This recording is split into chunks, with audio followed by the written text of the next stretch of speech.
Good afternoon, TLE class. Welcome back to our lesson. This will be the continuation of our lesson. This will be lesson number 2 of HTML. So we will start now. Let's open our PowerPoint presentation. All right. So last time we end up with the HTML structure. Okay, structure of HTML. Okay, so we have learned that the structure of HTML, meron doong tinatawag na yung headings, mayroong title, and it should be paired. Okay, meron tayong tinatawag na tag, HTML tags. Yung mga tinatawag nating HTML tag, yun yung mga nasa pagitan ng less than and greater than sign, yun ang tinatawag na HTML tags. Okay, so let's check. So this is actually the structure of a web page. Okay, structure of the web page or HTML structure. We have to remember that all web pages share a common structure. Ibig sabihin, lahat ng mga web pages na ino-open ninyo every time na kayo ay nagko-computer, they have a common structure. All web pages should contain a pair of HTML, merong head, merong title, and the body tags. Okay, so this is the structure actually na sinubukan natin gawin last time. So meron tayong tinatawag na this is the first tag, HTML. Ang pair niyan or ang partner niyan ay naandito sa baba. Okay, so HTML is last HTML. This is the beginning of the page, our HTML tags, and this is the end. Okay, and the next line in the structure is the head. Okay, so head, ang partner ng head ay naandito. Okay, and we have learned also that within the head, doon linalagay yung title. Okay, title. So doon ilinalagay. Ang title ay ilinalagay doon sa head. Okay, so we will discuss later on bakit kailangan may title at gaano kaimportante yung title. But anyway, the last time we have discussed this and we have tried to make a simple structure or HTML code na irina natin using the browser. Nakita natin kung ano ang function ng title. Ang title ay naandoon sa tab ng page sa every time na kayo ay nag-internet. Okay? Then, mayroon tayong tinatawag na body. So, this is the body of body. Ibig sabihin, yung main program natin ay dito nakalagay. So, ang sabi dyan, this is where you would include the text and images on your web page. Okay? So, body and ng body. So, ang bawat tag ay mayroong partner. Okay, so let's see. So this is the included in the discussion that we have the other time, the structure of HTML. So we have to remember that the body section contains all the instruction of the actual page display. Ibig sabihin, yung nakikita natin na naka-display sa browsers. Okay, so every time na nag-open tayo ng web page sa internet, yung naka-display na web page dyan sa body, actually, yun ay galing saan? Sa mga instruction na nakalagay doon sa loob ng body, within this body section. Okay, so don't forget that. The body section contains all the instruction for the actual page display. Inside the body section of a page, you will find tags that control text, graphics, lines, links, tables, and other special function. Okay? So doon po ito makikita lahat sa loob ng body section ng ating HTML. Okay? Yung mga tags that controls the text, graphics, o kung paano mo sila gusto i-display, na andun lahat yon nakalagay dito within the body of the HTML program. Okay, so let's move the structure of the web. Okay, so dito naman sa title, okay, dito sa title, sabi ko kanina gaano ka-importante ang title at saan at bakit kailangan yan gamitin. Okay, sabi diyan, the title tag. What you have to do actually is to choose the title of your web page carefully. Why? The title of a web page determines its ranking in certain search engine. Okay? So, ibig sabihin yung title na ilalagay mo dyan, isa yan actually sa keyword na hinahanap ng search engine. Okay? So, the title will also appears on favorites list. Okay? History list and bookmark list to identify your page. Alam ko, 'di ba, pag mayroon tayong ginagawa natin, ewan ko kung ginagawa ninyo, pero ako kuminsan pag nag-search ako sa internet, then pag mayroon akong website na pinuntahan at alam kong importante, so that the next time hindi na ako mahirapan maghanap sa kanya, ang ginagawa ko, nagbo-bookmark ako. Every time na nagbo-bookmark ako, actually, pag nag-bookmark ka, yung title ng page na ilinagay mo, actually, yun ang nailalagay doon sa bookmark.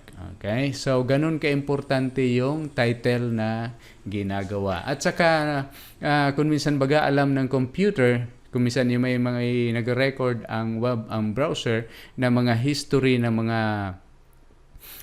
website na pinupuntahan ninyo, actually, nakabase yun doon sa title na nakalagay doon sa title ng page. Okay? So, I hope it is very, very clear kung saan ginagamit itong title. Okay? At bakit siya importante. Alright? So, let's move.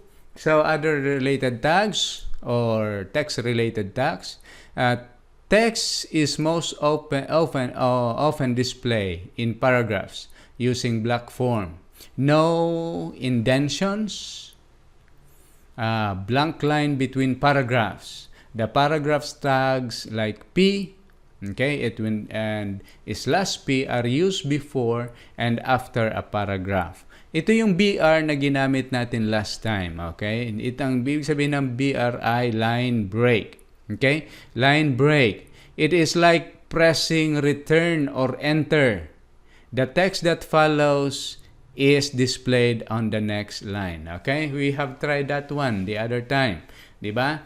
Pag hindi mo linagyan ng BR, kahit nag-type ka ng maraming letters or paragraphs to be displayed, sunod-sunod na line, and yet there is no BR in there, yung mga tinype ninyo will be displayed in one line without space between. Okay? So, yan ang function ng break. As we have learned the other time, most of the tags or generally the tags ay mayroong partner. But there are tags na doesn't need a partner. Kagaya nitong BR na ito. Okay? So, sabi dito, note, just pressing return, enter, when you are writing a page in HTML, that's not guarantee that it will be displayed on the next line. Diba? Hindi yun magpupunta sa second line unless nalinagyan mo ng BR. Alright? So, that is the use of the BR. Okay. Now, text is sometimes displayed in bold or italics. The tags pair B and will end up in /B make the text between display in bold. Yung tag naman na I at nag-i-end sa I, it will display the words in between them in italics. Okay? Halimbawa, this is bold text. Sila ay nasa pagitan ng B. Ibig sabihin, nakasulat yung text in bold text. Yung isa naman ay kasulat in italics. Pero napansin niyo dito, ginamit yung B, ginamit yung I, /B. Ibig sabihin, yung nasa pagitan nilang dalawa ay naka-italics na siya, naka-bold pa. Okay? In bold letters. So, both italics and bold letters nasa pagitan ng dalawang, because they are within the tags na B at saka I. Alright? So, I hope it is clear. Okay? Note, though there is a tag for underlining. Ito kasi ang ginagamit pag mag-underline ka ng letter. This is the tag. It is not a good idea to underline text. It may be confused with a link since they are usually underlined. Yung mga link baga, pag usually URL, kapag kinuha mo yung link URL, pag kinuha mo siya, kinapi mo, ilinagay mo sa page mo, automatic it is underlined. Kaya kung minsan sabi nga, hindi masyadong ginagamit yung tag na underline sapagkat baka ma-confuse, baka link ang mapagkamalan na link. But anyway, that is the use if you want to underline a letter or underline a letter, that is the command. Okay. Now, mayroon din tayong font. Okay, font tag. Okay, this is the font tag. Yung font tag, sabi diyan, pair can be used to change other aspect of text. Halimbawa, yung kulay ng text. It will be presented in a later chapter. O kumbaga, actually, we will discuss more about this, the font, sa susunod na mga discussion natin. Pero actually, medyo paunahan na natin ng kaunti. Actually, yung font tag, yan ay ginagamit para baguhin yung font type ninyo, type ng font, 'di ba? Iba-ibang font ng iba-iba ang type ng mga fonts natin. Mayroon tayong Arial, mayroon tayong New Romance, mayroon tayong Gothic. So iba-iba 'yan. So that is the tag being used if you want to have different or to apply different font type at saka font size at saka font color. Pero anyway, sa sunod na natin 'yan may part tayo na dyan, nakafocus tayo dyan. Okay? So, mayroon tayong headings, the headings. Okay? Ang sabi dyan, web pages are typically organized into section with headings. Okay? Usually, ginagamit natin ang headings. Alam natin na sa mga newspapers, kapag nagbabasa tayo ng newspapers, usually ang headings ay malalaking letters in boldface. Usually naka-center pa. Okay, naka-center, naka-boldface, malaking letters. So yun ang headings. Okay? Pero paggamit ng headings, actually ang ginagamit nila ay H. Okay? Itong H na ito. H. Ang ibig sabihin ng H, yung N dyan actually ay number. Okay? So, H. So, where is N is a number between 1 to 7. Ibig sabihin, 1 to 7, ibig sabihin H1, H2, H3, H4, H5, H6, H7. In this case, the 1 correspond to the largest size heading. Ibig sabihin hindi ibig sabihin na mas malaki yung 7, mas malaki yung font size niya. Dito hindi.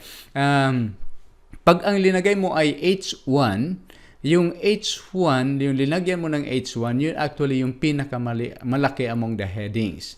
And H7, yun ang pinakamaliit. Okay? So, the smallest size yung 7. The biggest size is H1. Alright? I hope it is clear. Okay. The largest heading tag, H1, larger number makes smaller headers. Okay. An example, halimbawa, H1 displays my page. Okay? My page. H1 siya. Mapansin mo, H1. Ang display niyan ay malaki. Nakalagay naman dito ay H6. Ang my page ay maliit. Okay, so the bigger the number, the smaller the font size. The smaller the font size, the bigger the number, the bigger the font size. Okay, so I hope it is very, very clear. Now, the other one is center tag. Okay, center tag. This one. This tag is used to center your headings. Okay? Di ba kung minsan ilalagay natin sa center, ilalagay natin sa left, or sa pero usually dito muna tayo sa center. Halimbawa dito, linagyan niya ng an example, may ginamit niya yung center. Center, then H1, center, /center. Ibig sabihin, ang naka-center ay yung headings. It will be displayed like this. Okay, headings. So, sa headings ay naka-center. Alright? So, subukan natin gawin. Okay, let's try to have some example. Reviewin natin kung paano pumunta sa Notepad. Okay? Paano nga ba pumunta sa Notepad? Ako ay nagamit ko kung nasa computer ka, pwede mo actually i-search dito or pwede mong pindutin yung itong button na ito.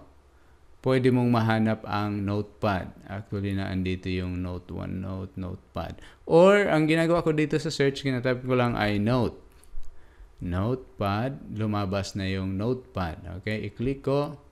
So, yan na. Okay. So, lakihan natin. So, Notepad. Naka-Notepad na ako ngayon. Ano?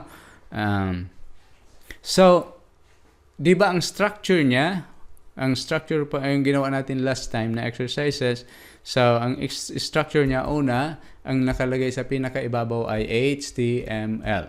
As I told you before, either you can type it in capital or small letters.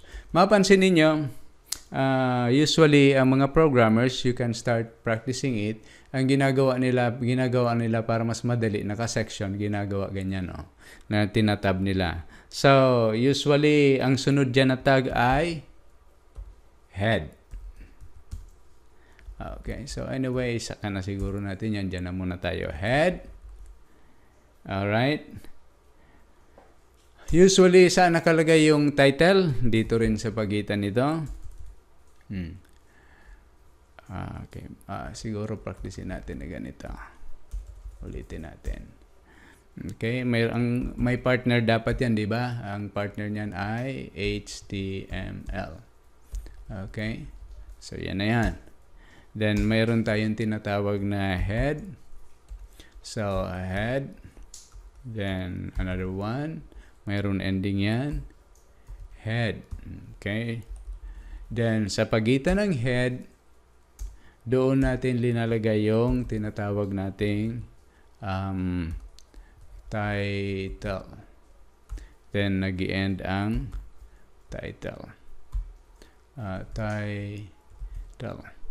Alright? So, we have learned na pag-aralan natin na sabi doon, ang title, sa paglalagay ng title is very, very important. Why? Sapagkat yung mga searches natin, yung mga history, kapag mag-bookmark ka, doon yun ilinalagay.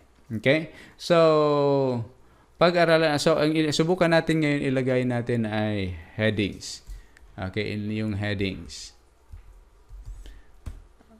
Okay, headings. Yun ang title ng ating page. Sapagkat gusto kong practicein natin dito yung headings o yung pagka-practice ng mga yung mga pinag-aralan o yung ipapracticein natin yung ginawa natin kanina o yung diniscuss natin, and one of them is heading.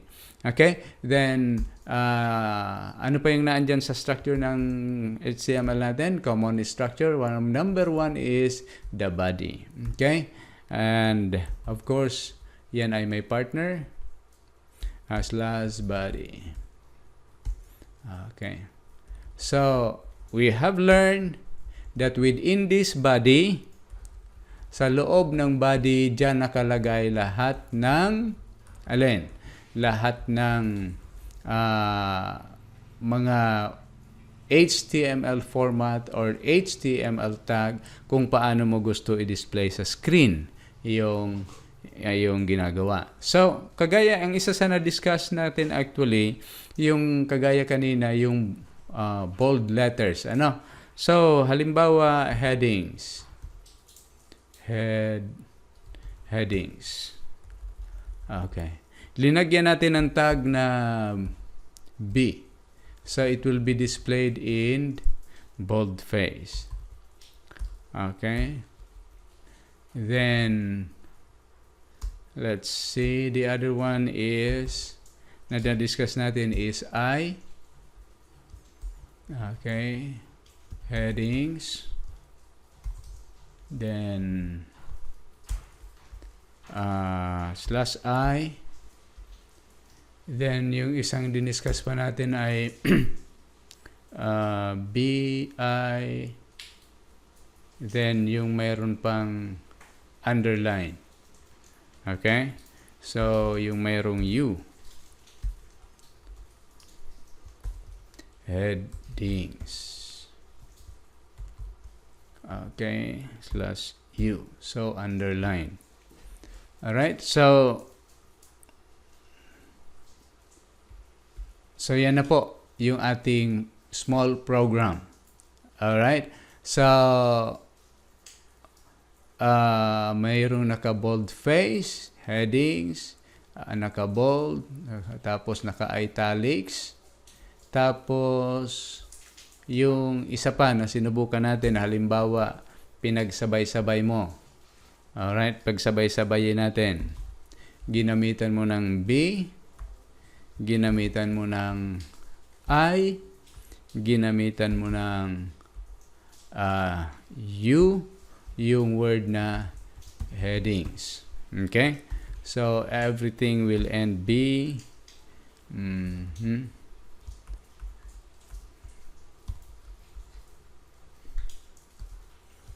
Yung isa ay I, yung isa ay anyway, dito pala ay U, dito ay U, I, then B. Okay, so /U/U. Alright, so anyway, pwede natin baliktad din yan, yung kahul. Pero usually, ang tamang practice niyan ay yung magkaka-partner talaga. Okay, so yan, ano? So, let's see the difference between this. Okay? Subukan natin tingnan kung ano ang pagkakaiba nito. Okay?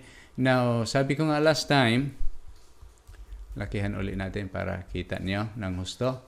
So, paano ito isi-save? Okay, subukan natin ito i-save. Save as, okay, doon ko i-save ulit sa desktop. Ang title ko ay headings. Okay, subukan file name. Anyway, .html. Okay, so the file name sa desktop ko siya isi-save. Then, ang file name niya ay headings. Okay, so let me save it. Okay, so yan na po. Let's check. Nasaan na? Sa desktop ko, web page heading. But parang wala. Let's go back. Let's check. Save. Save as. Doon siya sa desktop. So, naligaw yata yung ginawa ko. Desktop. Then, I have to save it. Headings. You have to remember .html. That's how it is. Okay, then save. Okay, let's check. Okay, nandito na po. So, nakalagay doon ay headings. Ang default niya na browser na ginamit ay Microsoft Edge. So, let's check. Okay, so, eto na po.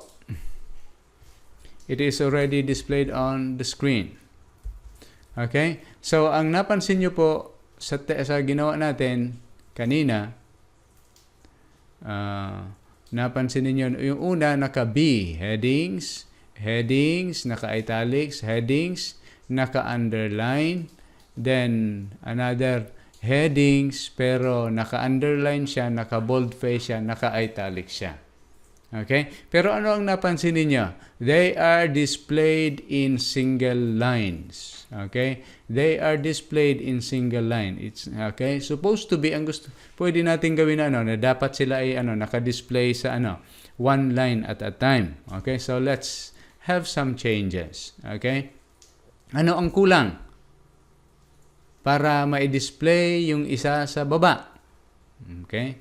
Para ma-display sa yung isa sa baba, lalagyan natin ng break line. Line break.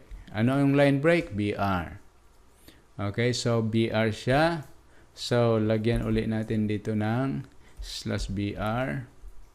And then, dito ulit /BR. Okay. So, yan na po. So, hindi ko nalalagyan dito because automatic na ako na yan. Then, I have to save it. Then, save. After that na masave ko na, let's go back to the browser. Then, ang gagawin ko lang, i-refresh ko siya para i-apply niya yung latest update na ginawa natin. Okay? So, they are now displayed in different lines. Alright? So, I hope you can see the difference between, nakita ninyo yung pagkakaiba-iba nila. Okay? So, yan po. Alright, so we have done the lesson for today, but we will have some activity. You have some activity to do, exercises to do, so that you can try it, doing it yourself. So let's go back to the PowerPoint. Okay, now the activity that you will do is like this. Number 1, you have to make an HTML program, or you have to make an HTML code that will display like the example below. So, ang gagawin ninyong HTML code ay ganito. Pag rinan nyo sa browser, rinan nyo sa browser yung program ninyo, ganito yung nakadisplay. Headings, paliit ng paliit. Okay? Then you have to save your work with a file name activity1.